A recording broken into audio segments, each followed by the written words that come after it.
तर भगवान शिव म्हणजेच महादेव यांना आहेत 8 मुलं. तर तुम्हाला माहिती आहे काय सगळ्यांची नावं? तर गणेश हा शिव आणि पार्वतीचा मुलगा आहे. तो बुद्धीचा आणि नवीन गोष्टीची सुरुवात कुशल मंगल करणारा देव आहे. तर कार्तिकेय हा युद्धाचा देव आहे आणि तो दैवी अग्नीपासून जन्माला आला. त्याने देवतांना तारकासूर या राक्षसावर विजय मिळवून दिला, जो धैर्य, सामर्थ्य आणि वाईटावर चांगल्या विजयाचे प्रतीक आहे. तर अशोक सुंदरी शिव आणि पार्वतीची कन्या. तर पार्वतीच्या एकाकीपणापासून मुक्त होण्यासाठी कल्पवृक्षातून निर्माण झाली. ती गुजरातमध्ये विशेषतः पूजनीय आहे आणि शिवपुराणामध्ये तिचा उल्लेख देखील आहे.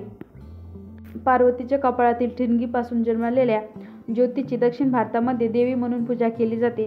ती दैवी प्रकाशाचे प्रतिनिधित्व करते आणि भगवान शिवासोबत देखील पूजनीय आहे. शिव आणि विष्णू तर मोहिनी यांच्यापासून जन्मलेले अयप्पा हे मुख्यत्वे केरळ आणि तामिळनाडूमध्ये पूजले जाणारे एक शक्तिशाली देवता आहे आणि जगाच्या वाईटापासून संरक्षण करण्यासाठी ते ओळखले जातात. तर शिवाच्या सारातून जन्मलेल्या जालंधर हा एक शक्तिशाली राक्षस राजा आणि शिवाचा शत्रू बनला. त्याची शक्ती आणि पत्नी वृंदा हिच्याकडून आली होती, पण शेवटी त्याचा शिवाने पराभव केला. अनाथ असलेल्या सुकेशला त्याच्या पालकांनी सोडून दिल्यानंतर शिव आणि पार्वतीने त्याचे संरक्षण केले. तो शिवाच्या पुत्रापैकी एक मानला जातो आणि त्याला मिळालेल्या दैवी संरक्षणासाठी ओळखले जाते. अंधक. जेव्हा पार्वतीने शिवाचे डोळे झाकले होते तेव्हा अंधारातून जन्माला आला तो अंधक.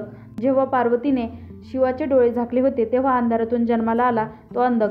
तर ते दैवी ध्यानास त्रासदायक परिणामाचे प्रतिनिधित्व करते. त्यांचे अंधत्व अशा व्यत्ययापासून निर्माण होणाऱ्या अज्ञानाचे प्रतीक आहे.